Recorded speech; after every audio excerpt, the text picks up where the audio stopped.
লাটিম খেলা আর ঘুড়ি ওড়ানো, আম কুড়ানো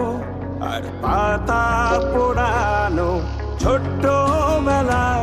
সেই বন্ধুরা কই, কেন আমি আর সেই আমি নই। আজ অনেক বছর পরে খুঁজে ফিরি,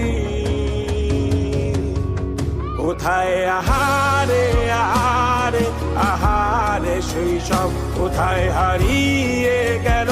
যে আহারে কৈশব, কোথায় আহারে আহারে আহারে শৈশব, কোথায় হারিয়ে গেল